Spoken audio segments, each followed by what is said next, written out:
아, 어떻게 이렇게 한 번도 안 좋으시고 대단하신 것 같아요. 저는 1시가 돼서 1시가 이렇게 어려운 시간이잖아요. 그래서 절반 이상은 좋으신 줄 알았는데 한 번도 안 좋으시고 아주 정말 우리 선교 사관생도답습니다. 훌륭하십니다. 네.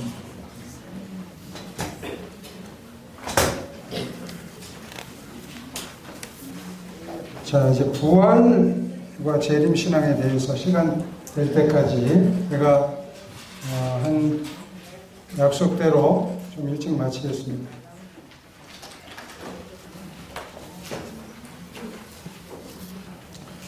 고린도전서 우리가 핵심 성경절을 제목 성경절을 고린도전서 15장 22절 23절 26절에 있는 말씀입니다. 아담 안에서 모든 사람이 죽은 것 같이, 그렇죠? 그리스도 안에서 모든 사람이 삶을 얻으리라. 그러나 각각 자기 차례대로 되리니 먼저는 첫 열매인 그리스도요. 다음에는 그가 강림하실 때에 그리스도에게 속한 자요. 아멘입니까? 맨 나중에 멸망받을 원수가 뭐라고 그랬어요? 사망이다. 좀 우울한 얘기를 좀 시작하겠습니다. 죽음이란 무엇인가? 중국 천추 전국시대 노나라의 정치가 가운데 자로, 정치가이기도 하고 유명한 무인이기도 하죠. 다른 말로는 계로라고 하는 사람이 공자님에게 와서 이렇게 얘기했습니다. 공자님, 어떻게 하면 귀신을 잘 섬길 수 있습니까? 귀신을. 여기서 말하는 귀신은 조상신을 말합니다. 조상 숭배 어떻게 하면 잘 섬길 수 있습니까? 그랬더니 공자님이 이렇게 대수롭지 않게, 야, 이 사람아, 사람도 제대로 못 섬기면서 어떻게 귀신을 섬기려고 그래? 이렇게 얘기해서.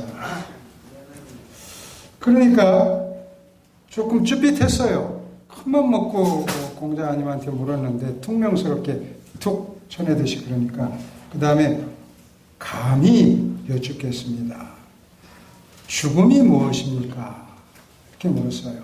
그랬더니 공자님이 참 생각하다가, 이 사람아, 삶에 대해서도 잘 모르는데 어찌 죽음에 대해서 알겠는가? 이게 공자님식이나 되는 분이 하시는 말씀입니다.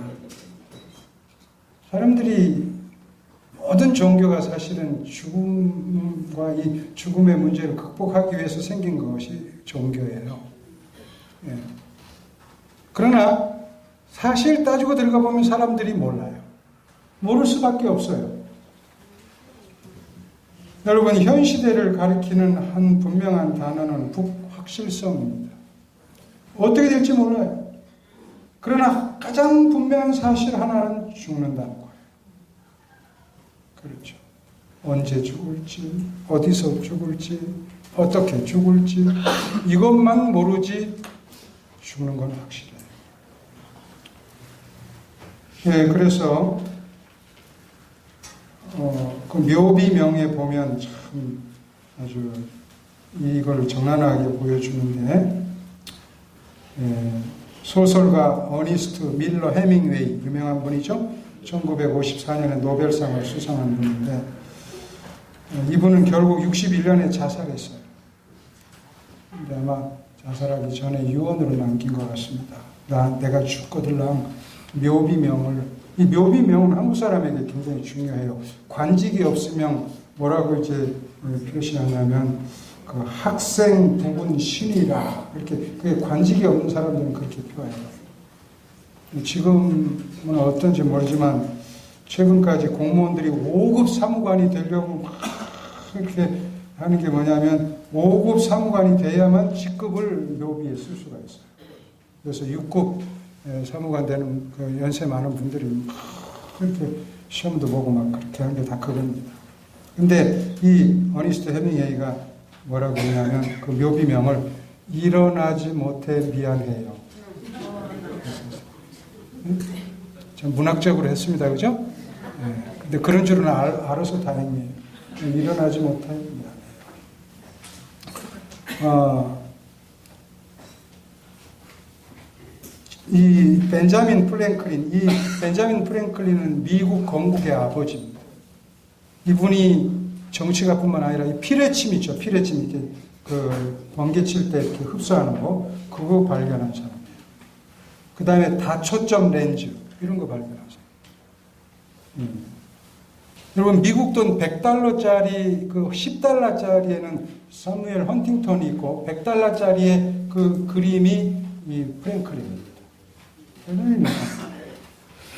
근데 이분이 묘비명을 이렇게 썼습니다.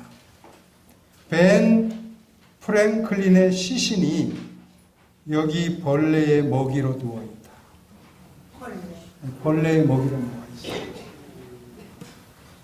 죄송해요. 자꾸 이런 쓸쓸한 얘기 해가지고.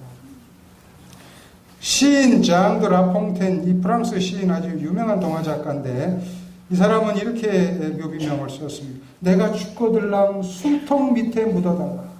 술통 밑에 묻어달라. 그래서 운이 좋으면 그 밑둥이 새일지도 모르거든. 죽어서 술 먹겠다는 거예요. 참 꿈도 야무집니다.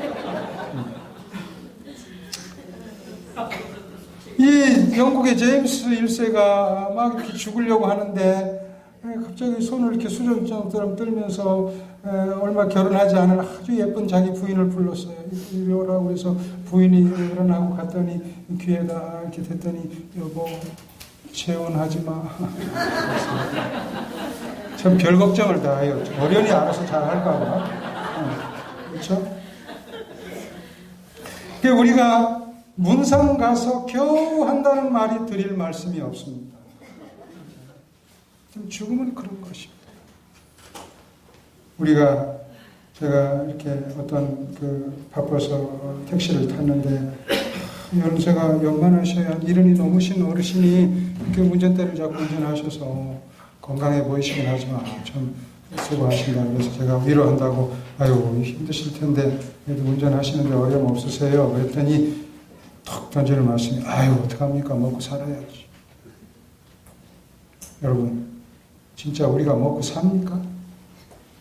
우리는 먹다가 죽는 겁니다. 세상에 먹고 산 사람이 어디 있어요? 먹다가 죽는 겁니다. 제가 202번 버스를 이렇게 타보니까 이 202번 버스가 이게 유명한 버스입니다. 이게 우리 기숙사에서 우리 여학생들이 이렇게 봄에 이렇게 마음이 뒤숭생숭하면 그거 종점에서 타고 종점까지 가가지고 종점에서 내려서 짜장면 한 그릇 먹고 오면 괜찮대요. 꼭 짜장면 먹어야 된대요. 근데 제가 그 200번 버스를 한번 타보니까 다 내리더라고요. 어떤 사람은 중화동에서 내리고, 어떤 사람은 청량에서 내리고, 어떤 사람은 졸아갖고 안 일어나니까 기사가 깨워서라도 내리더라고요. 여러분 우리가 다 내려요. 그런데요 세상에 죽음을 즐기는 사람이 성경에 하나 있어요.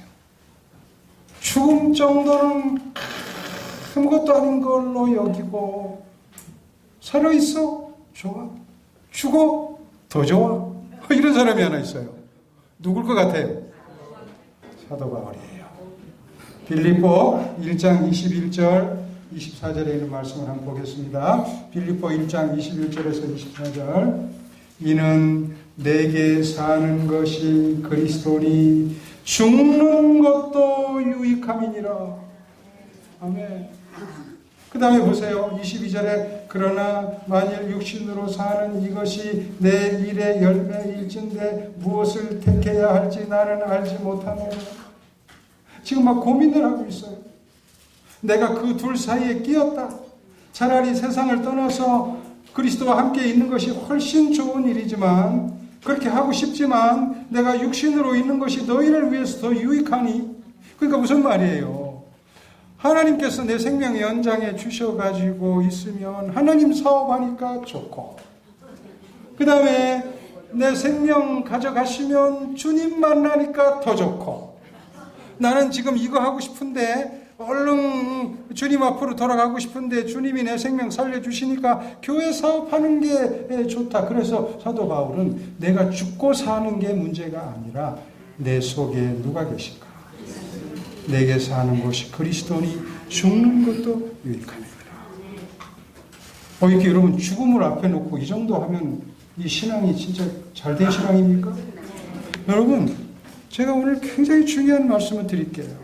사실 우리 신앙이 언제 가장 좋아야 되냐면, 물론 어렸을 때도 좋아야 되고 청년 때도 좋아야 되고 장년 때도 좋아야 되지만 주님 앞으로 가까이 갈 날이 가까울 때에 우리 신앙이 정점에 있어야 돼요. 근데 자꾸 막 욕심부리고, 어떤 시어머니가 금가락지를 가지고 있는데 절대 며느리한테 안 주시다가 돌아가시기 직전에 어머니 그거 이제 해결하시죠. 그랬더니 입을 딱 벌더니 가지고 간다. 그 금가락지 하나 하려고 뭐 해부할 일 있어요? 이제 그렇게까지 하면 뭐합니까? 진짜 우리 주님께 가까이 갈 날이 가까워서 우리 신앙이 더 좋아지. 더 좋아지. 여러분, 이렇게 너무 움켜쥐지 마시고 이제는 풀어서 하나님의 교회를 위해서 헌신하셔야 돼요. 네, 정말 시간 내서 이 말씀을 듣든지 안 듣든지 복음 전하는 일에 여러분 앞장서셔야 돼요. 왜냐하면 신앙은 보면서 자라납니다. 모든 신앙은 보면서 자라나요. 우리 뒤를 이을 우리 이 젊은이들이 우리들의 신앙을 보고 있어요. 어떻게 믿는지, 어떻게 믿는 것이 잘 믿는 건지.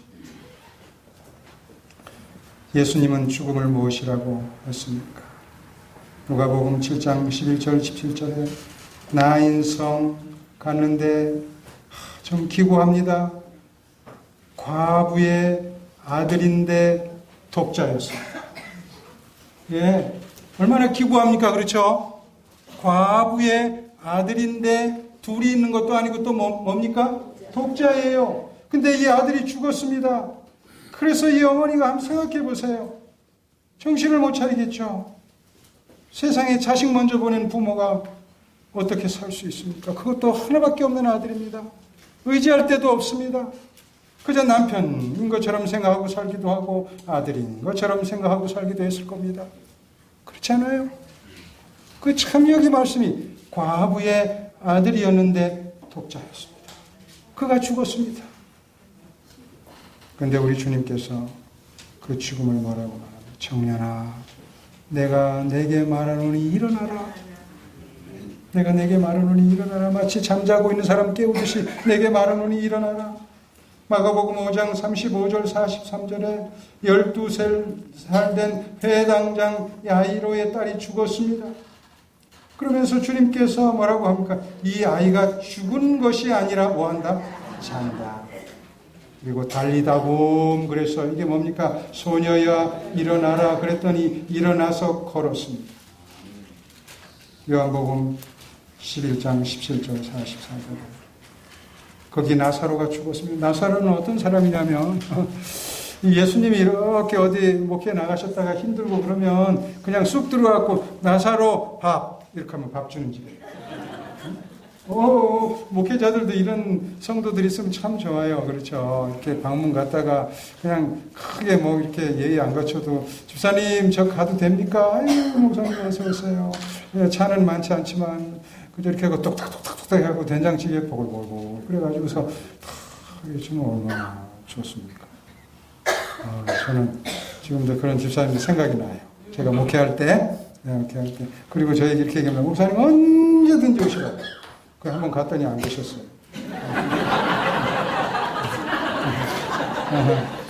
얼마나 좋습니까? 나사로가 그런 사람이에요. 그러니까 이게 보통 인간적으로 친한 사람이 아닌데 그만 덜컥 죽었어요. 사흘이 됐어요. 그랬더니 막 냄새가 납니다. 진동합니다.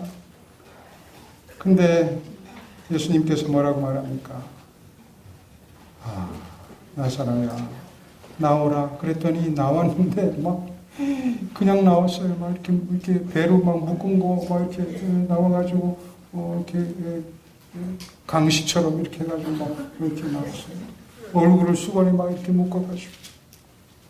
여러분, 예수님께서 왜 지상에 오셨을 때 그렇게 세 번씩이나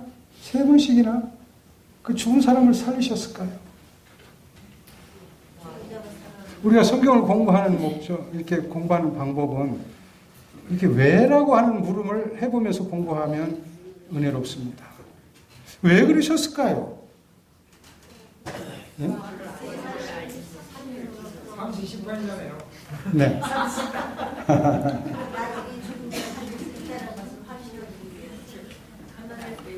이거는 우리 주님께서 재림하실 때 부활 사건 맛보기. 지금은 이렇게 한 서너 번 정도밖에 일어나지 않았지만 내가 이 땅에 재림해서 부활이 일어나면 이거는 전 세계적인 일이 될 것이다. 여러분, 예수님의 재림의 모습 세 가지가 뭐예요? 첫째는 볼 수 있게. 둘째는 공개적으로. 어떤 사람들 이미 예수님이 와 계시다고 그러잖아요. 영적으로. 살짝 와 계시다고 그러잖아요. 왜 예수님이 살짝 오십니까? 지금 그렇게 말하는 교파들이 꽤 많아요. 응? 그리고 조금 있다가 뭐라 그래요? 그 재림 예수가 누구라 그래요? 저예요. 그러니까 안상홍 증인의 같은 분들이 그렇게 얘기를 하잖아요. 응? 그분이 참 진짜 시간이 아까워서 그 얘기 하고 싶지 않아요. 너무 그렇잖아요. 예수님 어떻게 해요? 어떻게 오셔요? 볼 수 있게 공개적으로. 그 다음에 가장 중요한 게 있어요. 몸을 가지고 오세요. 이게 중요해요. 그 몸을 가지고 오신다는 건 뭘 의미하냐면 우리도 그렇게 몸을 가지고 부활할 수 있다는 걸 의미하는 거예요. 생생한 몸을 가지고 오시는 거예요. 무슨 이 가연설처럼 이 도세티즘, 이 영지주의 한분파인 도세티즘은 뭐라고 했냐면 예수님이 초림하셨을 때 오신 예수는 몸을 가진 예수가 아니라 이런 안개나 연기 같은 거다. 그렇게 주장합니다. 그래서 예수님 못 박았어 봐야 하나도 안 아팠다. 괜히 우리가 아픈 줄 아는 거다. 뭐 이런 식으로 설명을 해요. 근데 예수님은 진짜 우리와 같은 몸을 가지고 십자가에 달리시고 우리와 같은 몸으로 죽으시고 우리와 같은 몸으로 부활하시고 우리와 같은 몸으로 승천하시고 본 그대로 다시 오시고 우리와 똑같은 몸. 여러분, 예수님께서 이 땅에 오셔서 3번씩이나 이렇게 죽은 자를 살리신 것은 굉장히 중요한 사건인데 바로 부활의 날 우리를 당신처럼 몸으로 부활시킬 것에 대한 예고편입니다. 얼마나 중요한지 몰라요. 그런데 여러분, 바로 그런 부활이 무엇이 없으면 불가능합니까? 우리 주님께서 재림하시지 않으면. 이게 부활의 신앙입니다. 그러므로 우리가 재림을 열심히 말하고 재림을 전파해야 돼요. 오늘 우리 설교 단상에서 좀 더 많은 횟수의 재림에 관련된 설교들이 있어야 돼요. 여러분, 제가 어떤 교회에 이렇게 주말 공예를 부탁받으면서 어떤 주제로 설교할까요? 그러면서 제가 이렇게 얘기했습니다. 재림에 대해서 좀 설교할까요? 아유, 목사님, 그거는 좀 좋은 거 없습니까? 좋은 게 뭡니까? 그럼 재림 말고 더 좋은 게 뭐가 있습니까? 아니, 재림 교인이 재림 말고 더 좋은 게 뭐 있어요? 죄송하지만 저는 그거보다 더 좋은 건 없습니다. 그랬어요. 제가 없습니다. 재림교회 목사가 재림 얘기 안 하면 무슨 얘기합니까? 근데 교인들이 좀 부담스러워 하지 않을까요? 그건 나한테 맡기라. 그건 나한테 맡기고 재림 문제 하자. 얼마나 좋아하시는 분이에요. 재림 신앙이 우리의 뿌리예요. 이거 흔들어 놓으면 우리는 존재 이유가 없어요. 왜 우리가 재림교회 교인입니까? 재림을 소망하기 때문에 우리가 재림교인인 겁니다. 여러분, 우리 주님 재림 없으면 우리 부활 없습니다. 만약에 사도 바울처럼 우리의 부활이 없으면 우리의 믿는 것은 헛것입니다. 그러므로 재림 없으면 우리의 믿는 것은 헛것입니다. 여러분, 데살로니가 전서 4장 16절 17절에 주께서 호령과 천사장의 소리와 하나님의 나팔로 신이 하늘로 강림하시리니 그리스도 안에서 죽은 자들이 먼저 일어나고 그 후에 우리 살아남은 자는 진짜 이런 광경.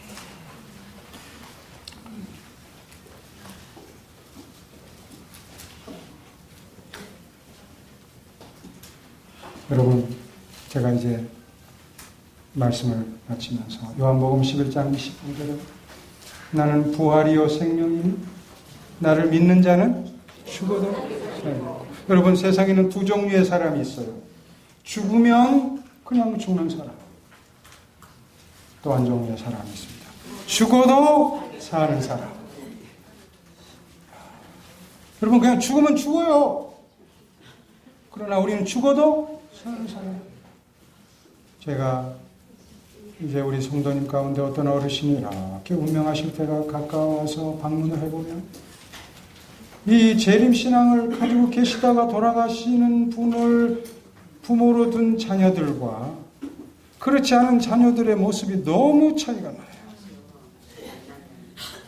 제가 얼마 전에 그렇게 거의 운명하실 때 돼서 제가 방문하게 됐는데 그 집사님이 어머니가 이렇게 숨을 이렇게 이제 뭐 제가 볼 때는 그저 한 몇 분 안에 운명하실 것 같아요.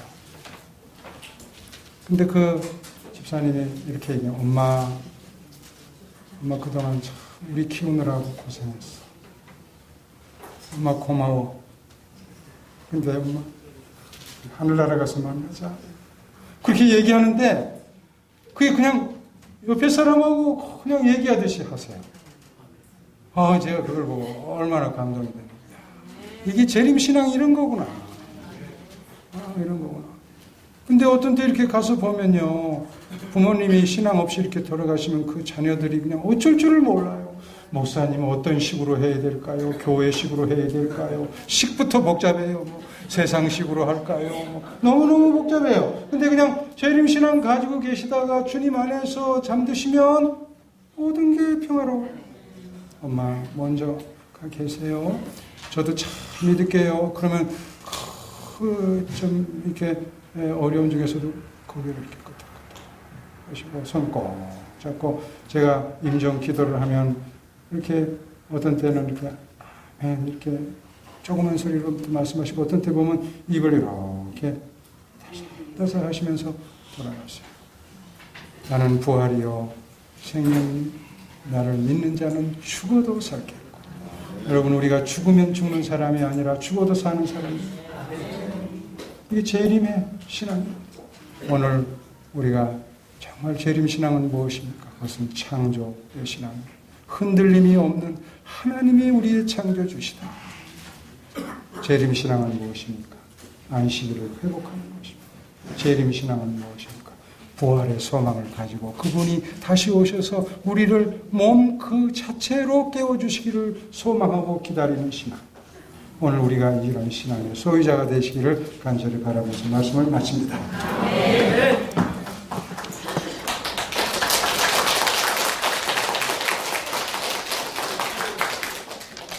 기도하겠습니다.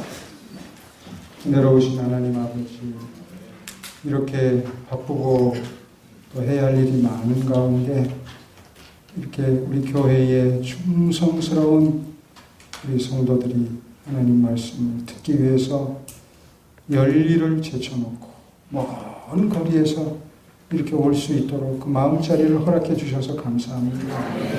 하나님, 이 성도들의 생애를 기억하시고 축복하여 주시옵소서.